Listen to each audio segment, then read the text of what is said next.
Bien-aimés dans le Seigneur, soyez les bienvenus dans le centre de restauration de l'âme, notre studio. Aujourd'hui, c'est une belle journée là, dimanche 25 février 2018, à notre studio centre de restauration de l'âme. Aujourd'hui, j'ai personnellement des invités très importants, la responsable de EGC.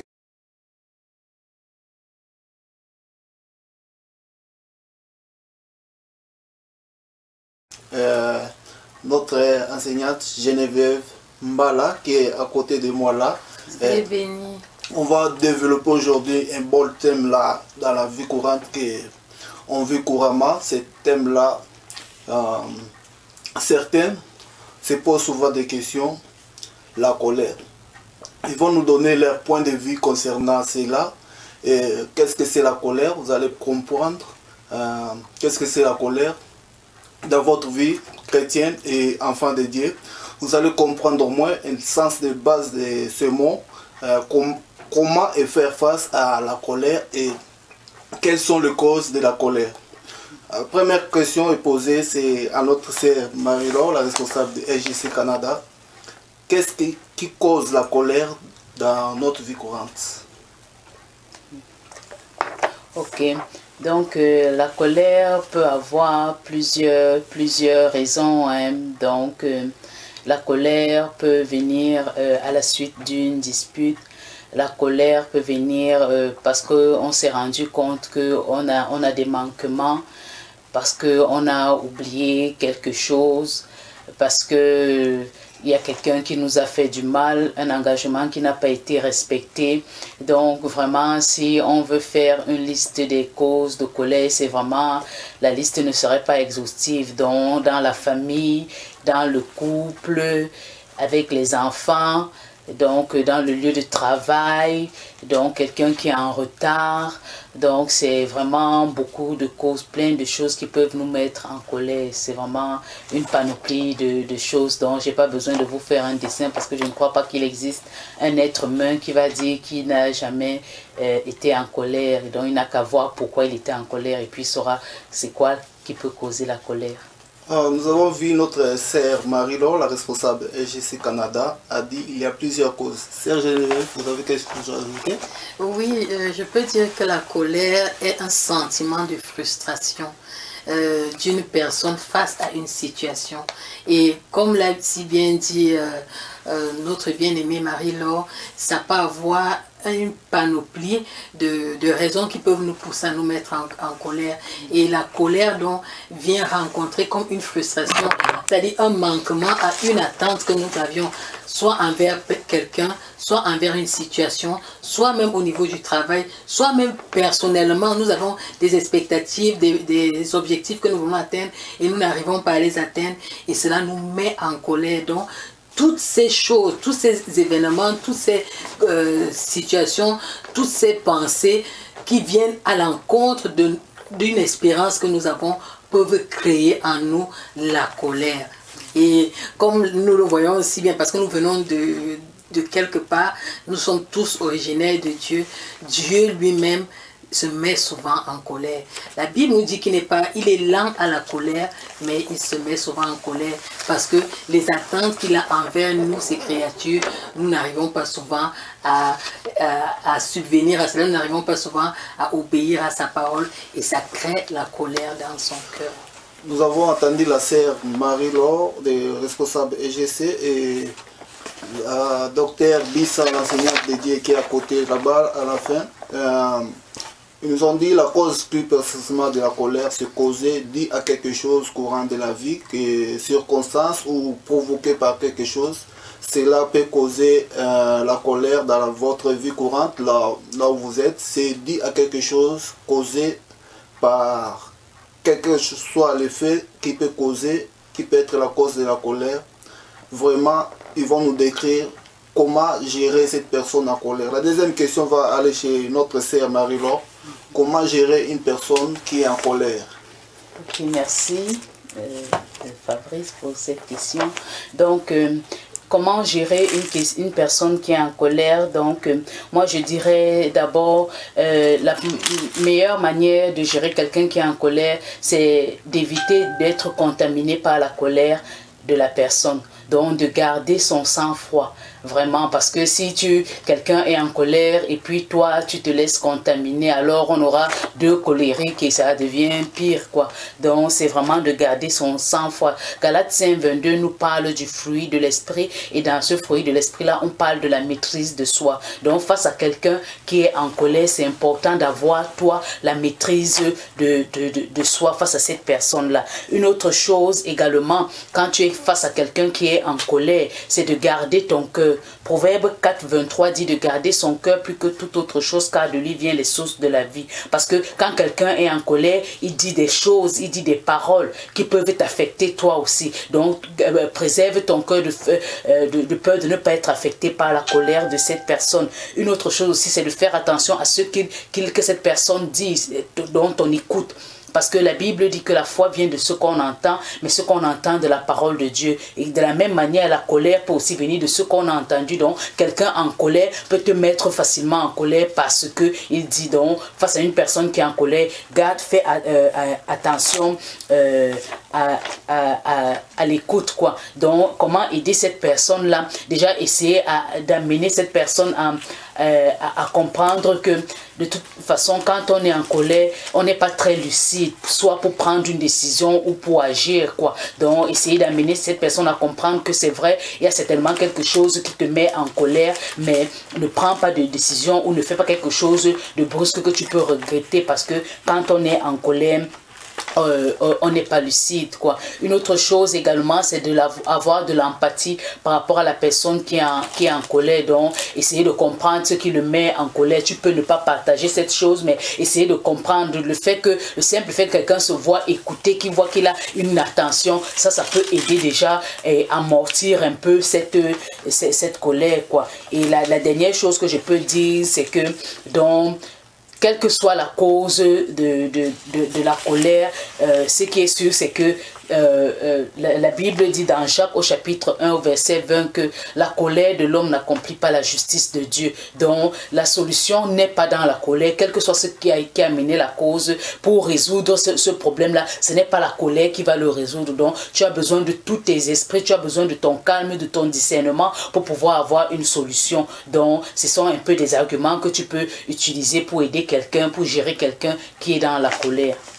C'est vraiment très important ce que vous avez attendu là. La sœur Marie-Laure a décrit comment gérer une personne en colère. J'allais passer pour la troisième question à notre sœur Geneviève Mbala qui est au fond. Mais avant cela, comment peux-tu gérer une personne qui est en colère dans la vie courante, famille, ton mari et ainsi de suite là, dans la vie courante? Merci de me poser la question.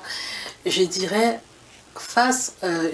Marie-Laure a donné presque toutes les réponses, mais je vais ajouter quelques éléments.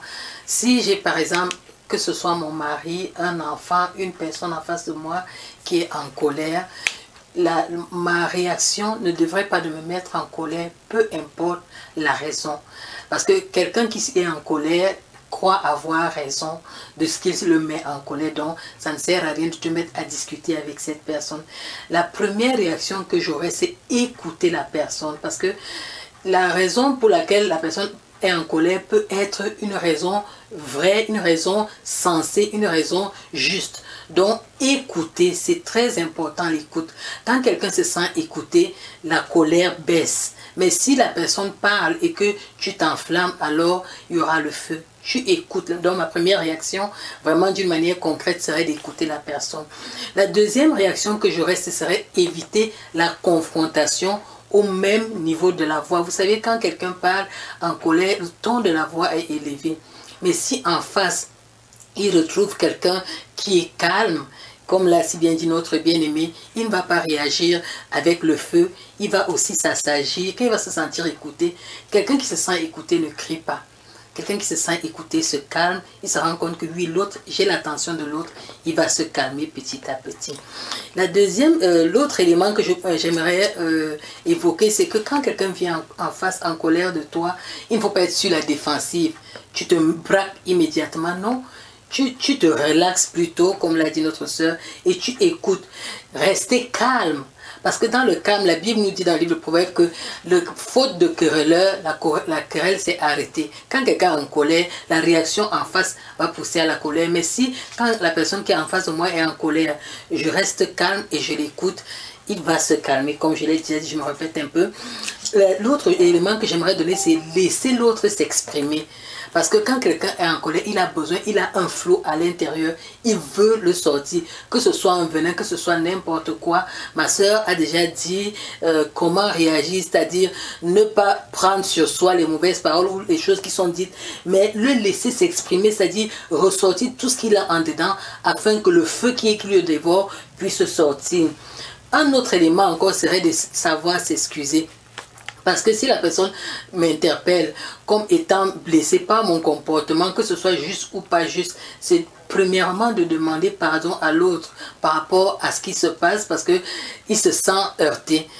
L'autre élément encore que je peux donner, c'est valider avec la personne les éléments qu'il donne. Parce que quand quelqu'un s'exprime dans la colère, il donne des éléments, il argumente, valider avec lui, ok, tu te fâches par exemple parce que le livre est posé par terre, tu as raison que le livre est posé par terre.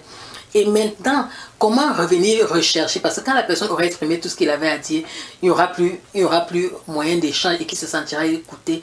Moi, pour mieux gérer, je laisserai passer un peu de temps et après, je reviendrai voir la personne. S'il n'y a pas de raison vraiment apparente, si c'est une erreur que je suis reproché, ou bien la personne est en colère pour quelque chose que je peux arranger, je prends sur moi d'arranger cela afin de préserver la paix. Mais si j'ai un élément à ajouter par rapport à cette colère, je laisserai un peu de temps et je reviendrai voir la personne dans le calme pour qu'on puisse en discuter, pour qu'on puisse avoir un échange. Parce que dans la colère, la communication est souvent difficile. Voilà ce que je peux ajouter.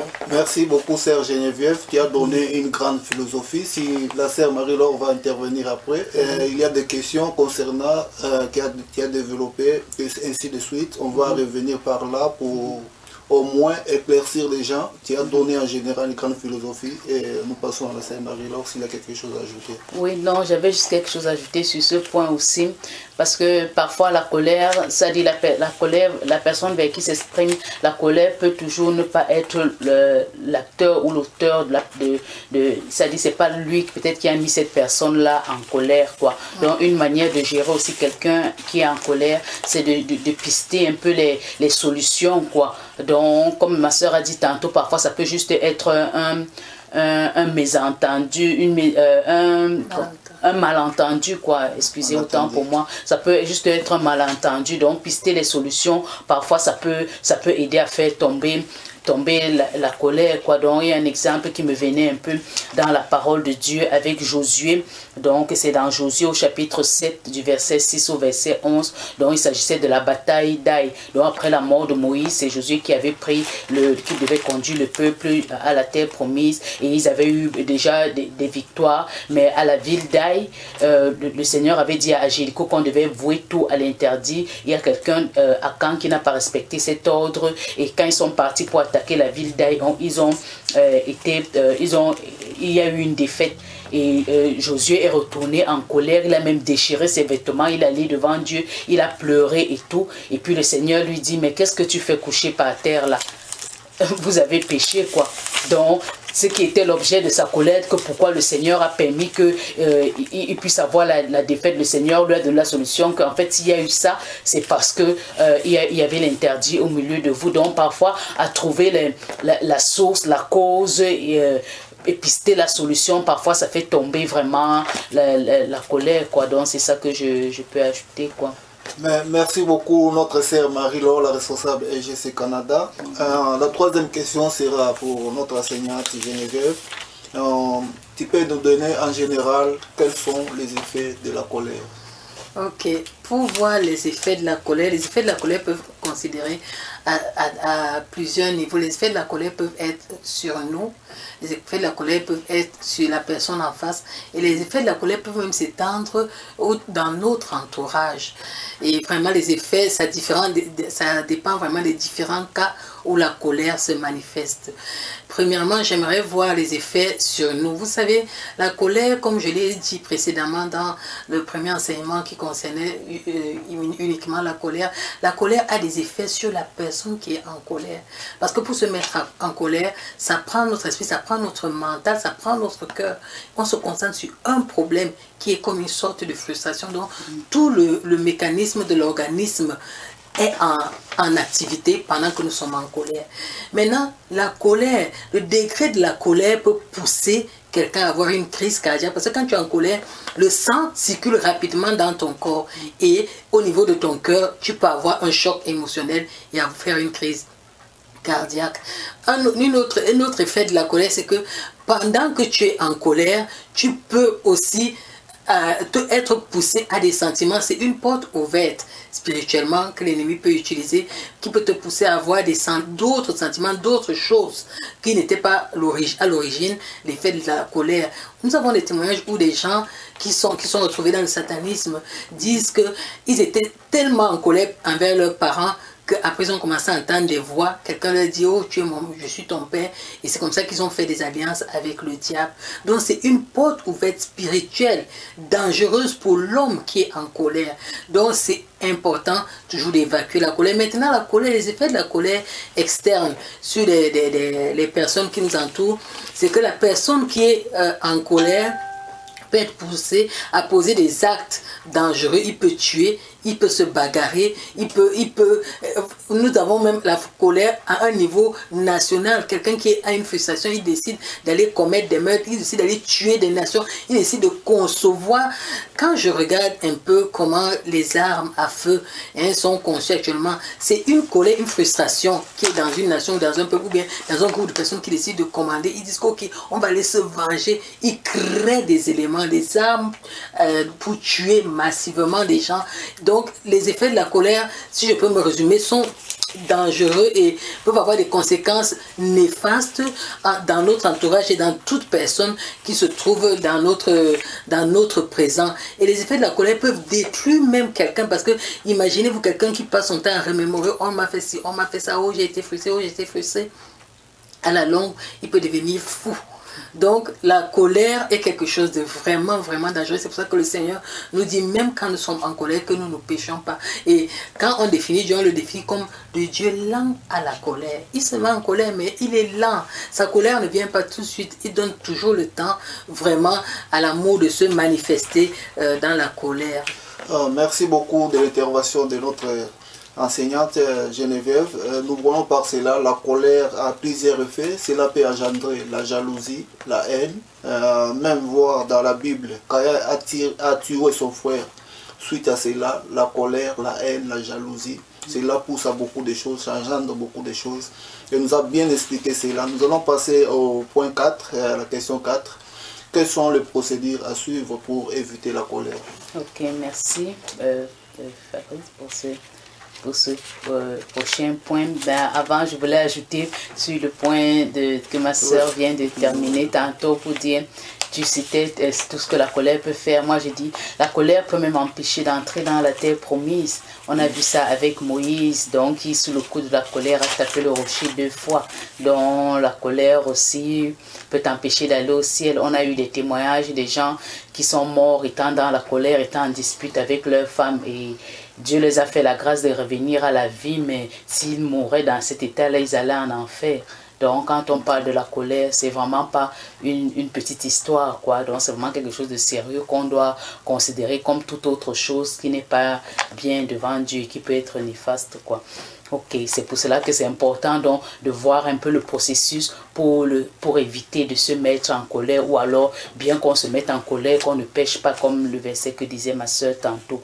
Donc moi je pourrais dire que pour éviter d'être en colère, il faut d'abord identifier c'est quoi la source, qu'est-ce qui t'a mis en colère ou qu'est-ce qui pourrait te mettre en colère. Examiner maintenant la source de cette colère-là selon la parole de Dieu. Que dit la parole de Dieu par rapport à cette source de colère-là? Quelle est l'attitude l'attitude que Dieu voudrait ou bien la parole de Dieu dit par rapport à cette chose-là. Quelle est l'attitude que Christ aurait face à une telle situation, de telles choses comme ça, là, ne serait-ce que cet examen, cet exercice mental-là que tu fais, ça commence déjà à baisser pour dire que ça commence à bouillonner là, le simple fait que tu commences à y réfléchir, ça baisse déjà tout le processus d'ébullition qui se faisait déjà en toi. Une autre chose également qui peut aider pour éviter de se mettre en colère, c'est se rappeler aussi nos propres faiblesses, parce que parfois on se met en colère parce qu'on voit vite la faute chez l'autre, on voit vite sa faiblesse et tout, mais si on arrête de regarder la poutre qui est dans la paille qui est dans l'œil de l'autre et on voit la poutre qui est dans notre œil, on va très vite, la colère va descendre parce qu'on va se rendre compte que peut-être on est pire que cette personne-là, peut-être pas dans ce domaine, mais dans d'autres domaines on est pire. Alors avant de hausser haut le ton, on ferait mieux d'aller tout bas dans la chambre, confesser d'abord nos propres fautes au Seigneur pour s'améliorer nous d'abord avant de crier colère face à ce que l'autre a fait, quoi. Parce que la Bible dit que tous ont péché et sont privés de la gloire de Dieu. Peut-être ton péché n'est pas exposé, c'est celui de l'autre qui est exposé, mais tous ont péché, donc faisons attention. Donc ça aussi, ça peut nous amener à être humbles dans notre cœur et ne pas vite nous mettre en colère face à une faute ou face à une chose que quelqu'un a fait. Donc une autre chose également qui peut nous empêcher de nous mettre en colère, c'est de voir la victoire de Christ dans cette chose-là. Parce que comme on a vu, la colère peut venir de plein de choses, quoi. Peut-être d'un manquement, peut-être d'un truc qui n'est pas exaucé, une chose qui n'est pas réalisée. Mais gardez les regards sur Christ qui est l'auteur et consommateur de notre foi. Si on garde les regards sur Christ, alors on va éviter de se mettre à colère parce qu'il y aura toujours une espérance qui est là, qu'à tout moment Christ pourra toujours agir. Donc on ne va pas sombrer dans la colère, quoi. Et Christ a dit, il est venu afin que ses brebis aient la vie et qu'elles soient dans l'abondance. Donc Christ n'est pas venu pour qu'on soit en colère. C'est le voleur qui vient pour détruire, pour nous mettre en colère, quoi. Mais la volonté de Dieu, c'est qu'on soit dans la vie, qu'on soit dans la joie. Donc le royaume de Dieu, c'est la joie, la paix, la justice dans le Saint-Esprit. Donc pas la colère. La colère n'est pas citée parmi. Donc c'est un peu ça. Donc une autre chose également qui peut nous empêcher d'être en colère, c'est de ne pas soupçonner le mal ou bien de ne pas prêter les intentions. Parce que parfois, on se met en colère parce qu'on a prêté des intentions à des personnes et ces intentions parfois peuvent s'avérer même fausses. Donc hier, à la cellule de prière, il y a une sœur qui donnait un peu un témoignage comme ça de quelqu'un qu'elle voulait aider, à qui elle avait trouvé un emploi. Elle a écrit à cette personne-là, mais la personne n'a pas répondu. Donc 2 semaines après, la personne la contacte et tout. Elle dit, ah, moi je t'avais écrit par rapport à un emploi. C'est là où la personne, réalisant sa stupidité, dit que, oh, pourtant je croyais que c'est par rapport à telle autre chose que tu m'appelais. Donc cette personne s'était déjà mis des étiquettes dans la tête par rapport à cette sœur et elle a perdu une bénédiction comme ça qui est d'un emploi parce qu'elle avait des préjugés. Elle s'était mis déjà des pensées. Donc dès qu'elle a vu le message de la sœur, elle n'a même pas pris la peine de lire ce qui est dans le message à cause de ses préjugés. Elle avait déjà dit je réponds même pas et tout. Donc ça peut être aussi ça. Donc quand on prête des intentions aux gens, ça peut nous amener à nous mettre en colère alors qu'on peut faire fausse route. Ce n'est même pas ce que la personne pensait ou bien disait. Donc ça, ce sont des choses qui peuvent nous aider vraiment, nous maîtriser et également passer du temps beaucoup dans la prière pour avoir la nature de Dieu, quoi. Donc notre sœur a cité le verset tantôt qui dit que Dieu est lent en colère. Donc on passe aussi beaucoup de temps dans sa présence, sa nature se communique à nous et ce qui fait qu'on manifeste également ce qu'il est. Et ça peut nous aider à ne plus nous mettre en colère. Et quand il y a une situation, toujours prendre du recul. Donc ne pas aller vite dans ses pensées. S'il a fait ci, c'est parce que ça active la colère. Donc c'est comme si tu mets du soufre dans le feu qui est déjà là. Non, prendre du recul, que telle chose s'est passée. Ok, je vais y revenir plus tard, quoi. Ok, merci. Merci beaucoup de nous avoir un peu éclairci sur le procédé à suivre pour éviter la colère. Notre prochaine question se concernera sur notre enseignante. Comment faire face à la colère? Comment faire face à la colère? La réponse est un peu dans ce que nous avons dit précédemment, mais ce que je veux dire, c'est tout simplement, en tant qu'enfant de Dieu, nous sommes censés avoir le caractère de Christ en nous. Et l'un des caractères de Christ qu'il a distingué de tous les enseignements de ce monde, c'est par ça qu'on identifie que Christ est Dieu, c'est l'amour. Amen. Savoir que la personne en face de nous, qu'il soit le ou la, qu'il soit enfant ou grand, il n'est pas mon ennemi. Amen. La personne en face de moi, mon devoir, mon droit est d'aimer cette personne. Alors, peu importe ce que cette personne a contre moi, la force que je dois avoir, ce serait de manifester l'amour. Maintenant, pour revenir à qu'est-ce que c'est que l'amour, vous allez vous rendre compte que quand tu as l'amour envers la personne qui est en face de toi, tu pourras comprendre. Quand tu as l'amour en face de la personne qui est en face de toi, tu pourras redimensionner les paroles ou bien les mots ou les choses qu'il dit.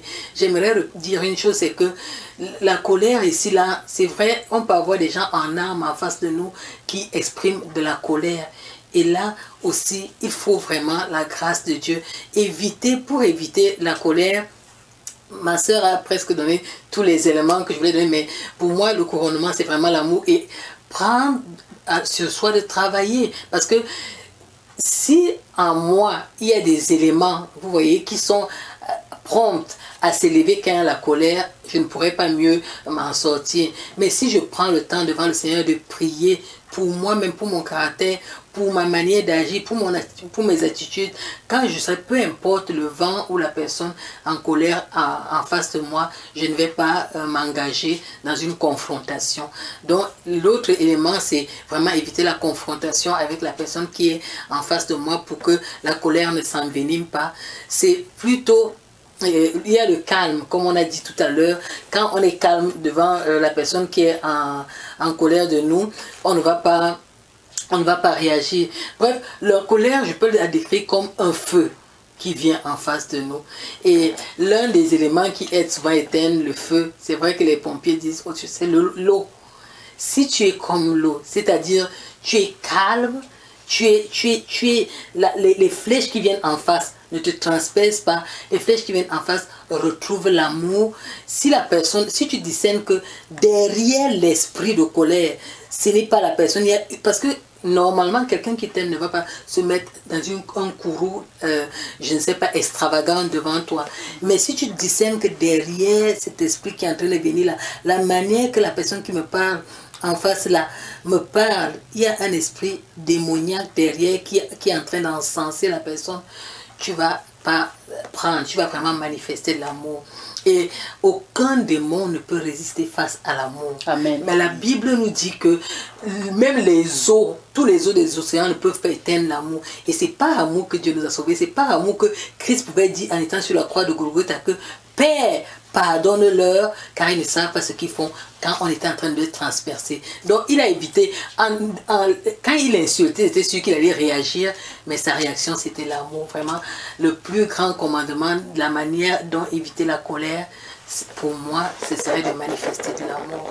Merci beaucoup, enseignante Geneviève Bissa. On a vu cela pour faire face à la colère. Il faut qu'on éteindre le feu. L'amour, c'est comme l'eau, tu jettes dans le feu et le feu s'éteint.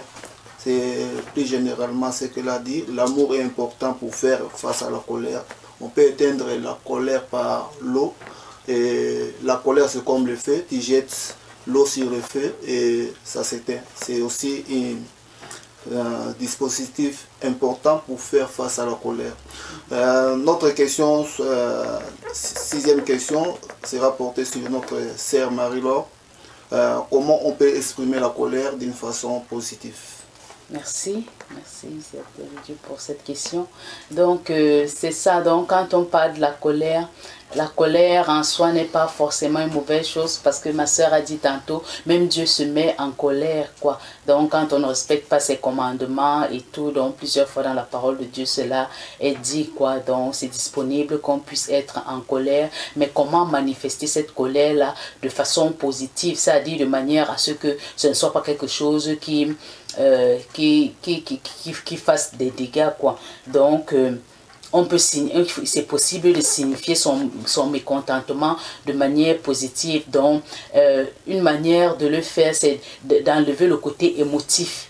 Donc, parce que quand on y met de l'émotion, ça ajoute un peu du feu et puis ça rend ça très négatif. Donc, on peut manifester sa colère de manière très calme, mais signifier son mécontentement par rapport à une chose ou à une situation. Donc, tu peux le dire calmement que, ok, bien aimé, telle chose que tu as fait ou bien telle situation et tout, voilà comment je la vois, voilà comment je pense. Donc tu peux bien dire la chose avec ce ton et tout, et la personne te comprend simplement sans venir avec toute l'émotion que pourquoi tu as fait comme ça, élever le ton et tout ça quoi. Pourtant tu peux redire la même chose avec un ton comme si tu es en train de parler, mais tu es en train d'exprimer ta colère ou ton mécontentement, et la personne, à cause de que le ton est bon et tout, il est plus disposé à t'écouter quoi. Donc c'est bien disponible de manifester sa colère de manière positive quoi. Donc, et avoir du recul toujours avant de manifester sa colère, donc de prendre la peine de choisir ses attitudes,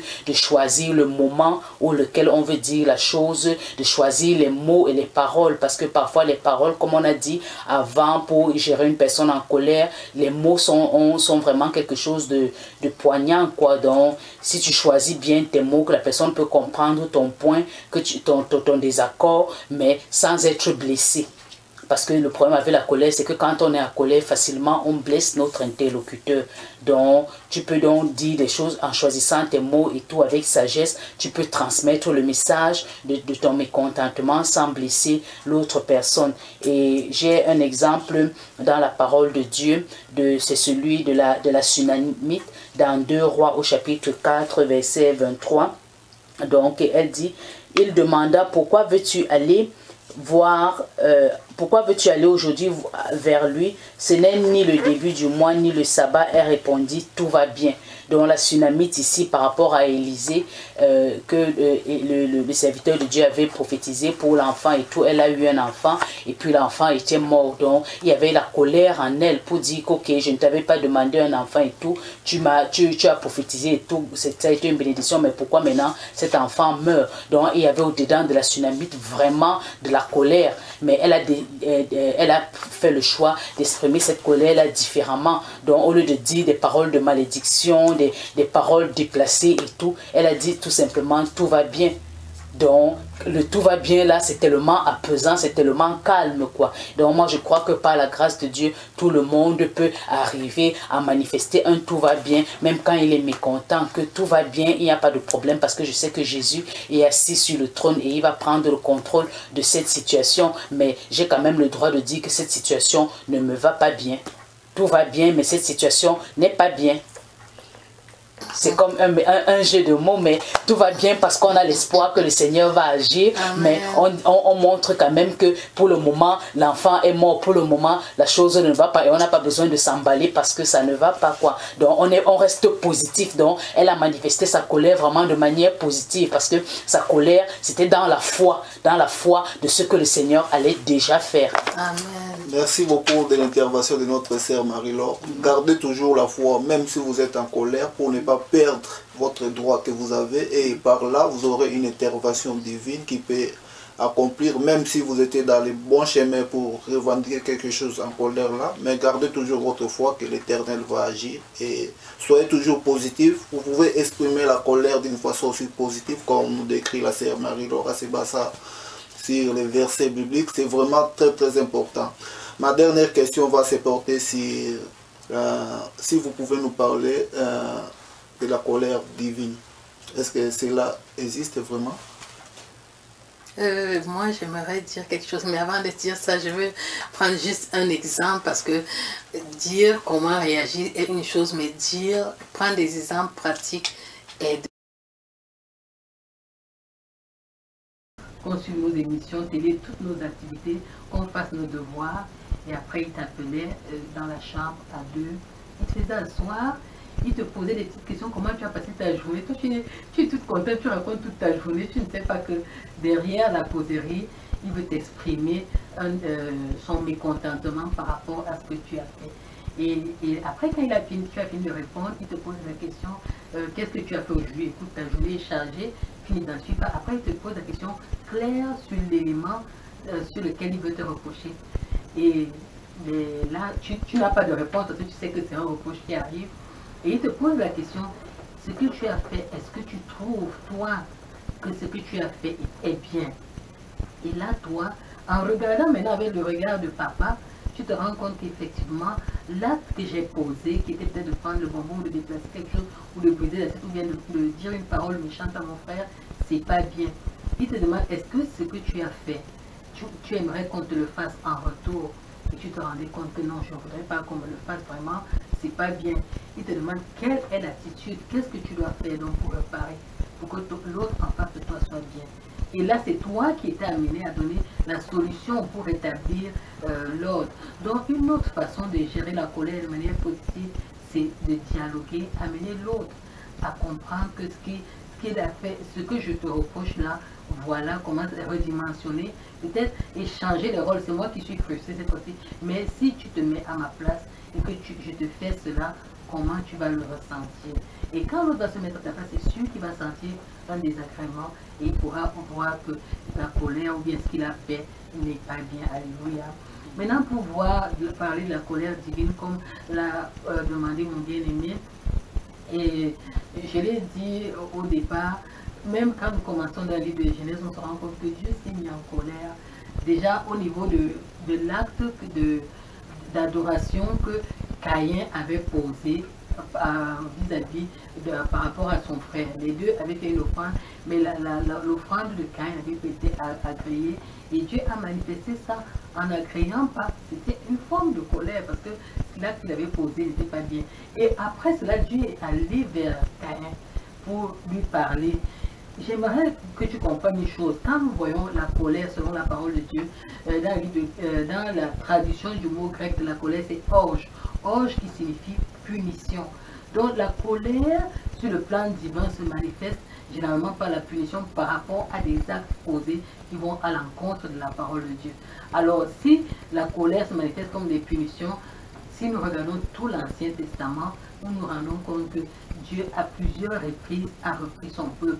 Il a parfois permis que certaines nations battent son peuple à la guerre pour manifester sa colère. Parfois il est venu, il a même décimé à un moment donné la terre par le déluge à cause des transgressions des hommes, à cause des actes que les hommes commettaient. Et il y a une autre colère de Dieu qui va se manifester. J'aime l'expression lent à la colère parce que cette colère-là est à venir. La Bible nous dit que Dieu détruira encore cette terre à cause de nos actes, à cause de notre méchanceté, à cause du péché qui est en train d'abonder sur la terre, qui est en train d'augmenter sur la terre. Mais Dieu nous donne l'opportunité de revenir vers lui, de nous repentir, de nous réconcilier avec lui. Donc la colère divine, elle existe, elle a existé par le passé, elle est présente, elle continue à se manifester et elle a venu parce que Dieu dit qu'à moi la vengeance, à moi la rétribution. Et il viendra encore manifester sa colère sur cette terre. Donc nous devons faire très attention. Merci beaucoup pour ton intervention là. La colère divine, ça existe réellement. Dans l'Ancien Testament, nous avons vu la pluie de 40 jours. Cela était dit à une colère. Et Sodome et Gomorrhe, ça fit brûler suite à quelque chose là. Les gens adoraient n'importe quoi, ils faisaient n'importe quoi. Et Dieu a frappé cela par le fait. C'est une forme de colère aussi divine par cela. Mais par après, Dieu a toujours, comme notre enseignant dit, par son amour, il veut toujours le bonheur de ses enfants. Il a reconstruit encore cette ville-là qu'il a lui-même détruite. C'est vraiment, Dieu vous appelle toujours à venir à lui et suivre sa voie, c'est vraiment important. Merci beaucoup pour tout ce que vous nous avez suivi pour cette journée d'aujourd'hui. Nous avons à côté de vous aussi notre sœur Marie-Laure, c'est la responsable SGC Canada et notre enseignante, c'est elle la chargée SGC Longueuil et d'un sous. Ils vont bien nous expliquer pour bien comprendre. SGC ne tient pas compte des églises comme ça, elle englobe tous les groupes chrétiens qui veulent intégrer et avancer dans la voie du Seigneur. SGC, soldats de Jésus-Christ, vous avez tout, ne tient pas compte des communautés, mais seulement vous croyez au nom du Seigneur Jésus-Christ et vous serez dans la bonne voie de notre Seigneur Jésus-Christ qui est venu sur terre. Notre sœur Marie-Laure va donner une brève explication de SGC pour que vous puissiez vous comprendre. Ok, soyez bénis. Merci Centre de Restauration de l'âme pour cette opportunité de parler de SGC Soldats de Jésus. SGC en italien, Soldati di Gesù Cristo, c'est un groupe chrétien qui a vu le jour en Italie en 2002, donc par des jeunes frères qui avaient immigré venant de la plupart du Cameroun et à qui le Seigneur avait mis un fardeau, qu'il venait en Occident, non pas seulement pour des études, mais il devait faire également l'œuvre du Seigneur. Et cette œuvre, c'était autour de 3 points, donc évangélisation, donc partager leur foi avec d'autres, édification, s'édifier dans la foi au travers de la parole, au travers de la prière, et puis l'intégration, donc l'intégration quand on arrive dans une nouvelle terre, ou bien l'intégration des nationaux au milieu de nous. Donc ce sont les 3 points essentiels de la vision. Donc c'est une œuvre interdénominationnelle, donc qui n'est pas une église, mais qui peut collaborer avec les églises ou avec d'autres ministères, comme on collabore avec Centre de restauration de l'âme et tout pour l'avancement de l'œuvre de Dieu. Donc tout le monde est invité. Donc on a un site www.soldatidejésukristo.com, donc où il y a nos activités. Donc cette fin du mois la fin du mois de mars, là où en début avril on a notre prochaine retraite pour SGC Europe. Donc c'est ça, sentez-vous libre. Et ici au Canada également, nous sommes là. Merci beaucoup. Je vais faire passer à la fin le coordonnées des soldats des sites internet. La sœur Marie-Laure va donner des détails. Vous qui voulez intégrer le groupe Soldats de Jésus-Christ, vous pouvez prendre contact avec elle pour voir comment intégrer le groupe Jésus-Christ. La sœur Geneviève, il y a quelque chose à ajouter? Juste remercier le Seigneur pour ce thème qu'il nous a donné, c'est très important. Et aussi remercier la responsable de SGC Canada, parce que ce n'est pas tous les jours qu'on l'a, qui se déplace, qui vient nous rejoindre, comme maintenant sur ce plateau. Que le Seigneur vous bénisse. Soyez bénis par le nom du Seigneur Jésus-Christ. À la prochaine. À la prochaine.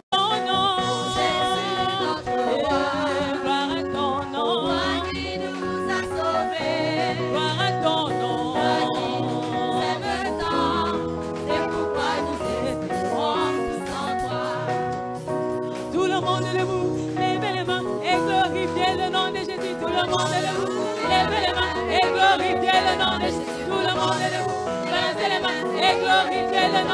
tout le monde est debout, levez les mains, et glorifiez le nom de Jésus, tout le monde est debout, levez les mains, alléluia, alléluia, alléluia. Est-ce que tu peux élever ta voix et dire, ô Jésus notre roi, toi qui nous as sauvés, sans la chorale, alléluia.